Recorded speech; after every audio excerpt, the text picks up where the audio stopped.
Hey guys, it's Scoggins. We're here to talk about how to create the bouncing balls project in Adobe Animate. So we're going to start in a new file. We're going to choose an ActionScript 3.0. Reminder that just because these are an option, we want to stick with the default one. For this particular activity, we're going to work on changing our FPS. So we're going to come over to our properties and we're going to change this from 24 to 12. That way it moves a little slower and we can see what we're doing. In addition, we're going to change our background color of our stage, just something a little different. Feel free to kind of choose whatever you like. It doesn't really matter. I'm going to go with, let's do this blue color because that's fun. We're going to start by creating our first ball. We're going to grab our oval tool here. We're going to drag a ball onto our canvas. You can choose a color, you can choose a stroke if you want. I'm going to just do a purple color to start with. And I'm going to hold down that shift key to drag out my ball in order to make it a perfect circle. Because the idea is we're going to take this ball and we're going to bounce it all over the stage in order to make it so that it definitively looks like it's actually bouncing. Get my move tool here, I'm going to grab it. Now it right now is a regular shape. I am going to right click and I'm going to say convert to a symbol. I'm going to call this ball 1.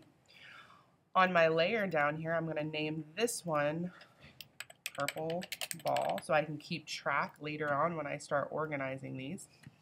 Now, the idea is I'm going to take my ball and for every 5 frames on my timeline down here, I'm going to move it around the bounding box. So I'm going to start it up here in the corner.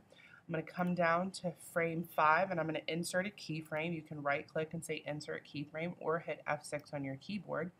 And then I'm going to take my ball and I'm going to move it somewhere else in my canvas, or my stage, excuse me, so that it'll have a place to bounce. And I'm going to continue this process all the way across for 7 keyframes total for a total of 30 frames.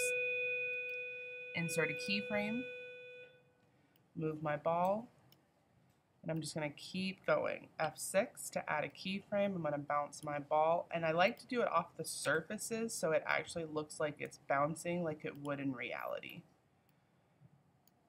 And then I'm going to get all the way to 30. And you want to make sure when you get to 30 that you remember to move it one last time. A lot of times students will stop at frame 25 and forget to move it, so their animation just stops abruptly and they're not quite sure why. So now we're going to grab frames 1 through frame 30, so they're all highlighted. And in the timeline, not up here, not over here, in the actual timeline, we're going to right click and we're going to create a classic tween. Because it's a symbol, it has to be a classic tween. And now when I hit enter, it's going to look like it's bouncing. Once I've finished that, I am going to then create more balls that match. You can do this any kind of color, any kind of size that you want, and we're just going to move them around the stage. When you're all said and done, you should have a total of 7 balls bouncing around your stage. All right, that's it.